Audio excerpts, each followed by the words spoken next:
What is going on, everyone? Welcome back to the channel. Today we're here for Week 14 NFL picks and predictions. Our season total is now 128, 65, and 1, bringing us to a 66.3% win rate on the year. I like to compare that every week with the number one spot on ESPN Pigskin Pick'em. There's a guy there at 145 and 48 on the year, which is a 75% win rate on the year. The last 3 weeks we've been pretty solid. Last week, though, going 8-8, kind of had a tough week. I think a lot of people kind of struggled. There was kind of some upsets last week, like the Panthers over the Rams. But nonetheless, this week is the last bye week of the season. There's 4 teams on bye. We have the Panthers, the Patriots, the Giants, and the 49ers all on bye. With that said, let's get into the Cowboys at 6-5-1, at the Lions 7-5. I'm going to side here with the Lions, 75% of people. But at the same time, I'm not all that confident picking this game on Thursday night. I think there's a world here where the Cowboys do win this game. I think the Detroit Lions defense has kind of been struggling here. I don't think they get all that much of a pass rush. And you're looking at Dan Campbell kind of taking over play calling duties on offense. I don't think that's been the smoothest transition in the world. And the Lions have lost 3 of their last 5 games, so they've been struggling. And the Lions are also kind of beat up. They've lost Terrion Arnold on IR. We don't know if St. Brown is going to be starting this game for the Lions with an ankle injury. And the Cowboys, they kind of look like they're on the up and up. They've won 3 games in a row, coming off of beating the Eagles and the Chiefs. They're relatively healthy. They're getting good pressure on the quarterback, especially since adding Quentin Williams to this defense. I do think the Lions are going to struggle to run this ball on the Dallas front seven. But at the same time, I think the Lions do win this game. I think Goff does enough to win this game for the Lions. Goff has kind of quietly had a good season, 25 touchdowns to only 5 interceptions on the season. Give me the Lions to win this game 27-24. Then we have the Bengals at 4-8 at the Bills 8-4. Give me the Bengals here to upset with 15% of people picking them. I think the Bengals, they're desperate to win this game here. They're kind of in playoff mode at this point. And I'm just not super high on this Bills roster. I really do like Josh Allen, of course, and James Cook. But besides that, I just don't think there's a lot there. I think the Bengals can win this game. I think the Bengals defense has been playing better the last 2 weeks. The Bengals should also be getting Higgins back here. And the Bengals also have 3 days rest on the Bills, which I think is a big deal. I think it's going to be a close one. I could see this one being kind of a shootout type of game. But I just think Burrow kind of has the better skill players in this matchup. I think the Bengals do just enough here, 34-28 in Buffalo. Then we have the Colts at 8-4 at the Jaguars 8-4. I'm going to side with the Colts here, 58% of people picking them. This game is kind of for the division, for the AFC South at the moment, but the Colts and the Jaguars do play again in a couple of weeks, so there is some more season left. But this is going to be an interesting game. The Colts have kind of been on a little bit of a downward spiral. They're not getting a great pass rush. We saw Sauce Gardner go down on the defense as well. The Colts have lost 3 of their last 4 games. Daniel Jones obviously is not nearly at 100% health either. But the Jaguars coming into this game, they're on a 3-game winning streak. Trevor Lawrence has been playing a little bit better. I think the trade for Jacoby Myers has been a good one for this Jacksonville Jaguars team, kind of opening up the offense a little bit more. And I know the Jaguars kind of have been good against the run this season, but I think Jonathan Taylor has a big game here, and the Colts do just enough to win this game 23-19. I think the Colts have had a really special season up to this point, and I just don't see it totally falling apart here in Jacksonville. Then we have the Steelers at 6-6 at the Ravens 6-6.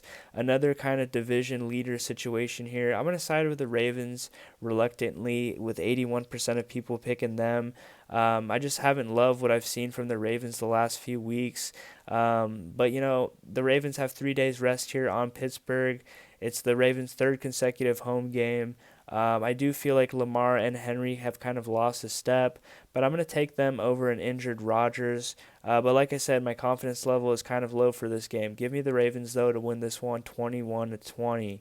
Then we have the Bears at 9-3 at the Packers 8-3-1. This is obviously a very important week, at kind of coming to the end of the season here. But give me the Packers to win this game. 69% of people picking them. I think this is a great game here. Obviously another game that decides a division leader. The Bears, they're on a 5-game winning streak. They're 9-1 in their last 10 games. So they obviously know how to win games. But the Packers, they're on a 3-game winning streak of their own. It kind of feels like the Packers, too, are kind of figuring things out. They're kind of figuring out their identity. Their defense is, one of the better defenses in the NFL. I think they have a really good, strong running attack. And Love is playing some pretty good, clean football. He doesn't throw that many interceptions, only 3 interceptions on the season. I know we said it last week versus the Eagles, but I think the Bears are going to struggle here running the ball against this Packers front. Obviously the Bears do have a great running attack, but I think this Packers front is really talented. And like I said, I think this Packers defense is one of the better units in the NFL.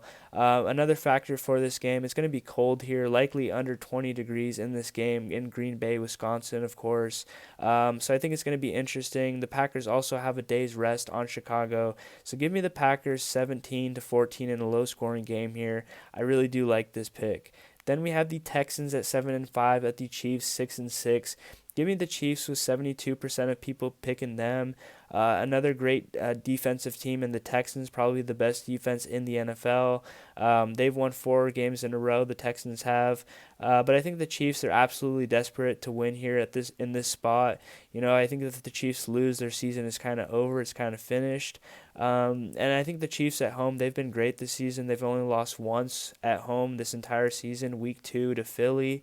The Chiefs, they have 3 days rest too on the Texans. So I really like this pick. Give me the Chiefs 27-17. Then we have the Eagles at 8-4 at the Chargers 8-4. Give me the Chargers to win this game with 27% of people picking them. I know Herbert, just had hand surgery this week. He fractured his left hand versus the Raiders last week, but I would expect him to play. He's kind of an Iron Man type of player. And even with the fracture, last week at the end of the game versus the Raiders, he was still playing good football, making, good throws.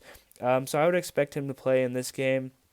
I do worry about the Chargers' offensive line, though, against this Philly front 7. I think that could be an issue. But the Chargers' offensive line has looked a little bit better in the past couple of weeks, so that's something to note. But I'm just going to pick the Chargers here for an upset. The Eagles, I think they get a little bit slow on offense. It takes them kind of a second to get things going on offense. Saquon, too, has not really gotten involved that much this season.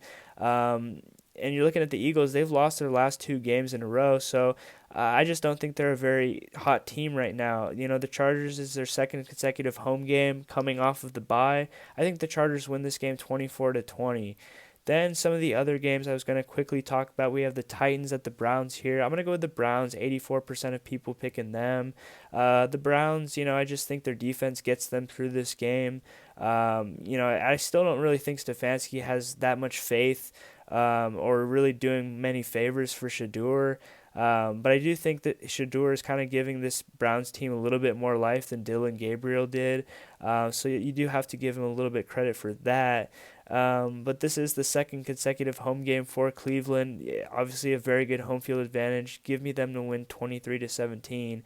Then we have the Dolphins at the Jets. I think the Jets can upset. I'm going to pick them to upset here. Only 17% of people picking the Jets here.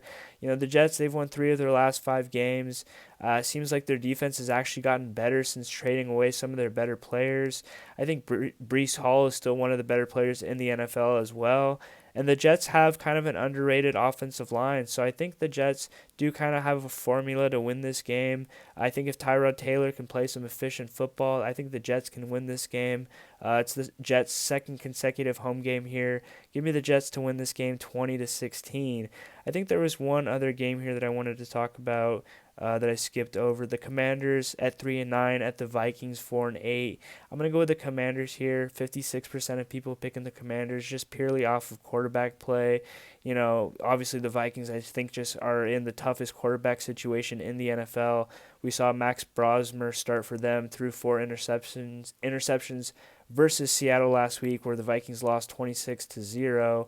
I know the Vikings do have a good home field advantage, and I like Kevin O'Connell as a head coach, but just with that lackluster quarterback play, I just think the Commanders win that one, whether it's Jaden Daniels or Marcus Mariota leading the Commanders there. So those are my picks for this week. Thank you guys for watching, and I'll see you guys next week. Later.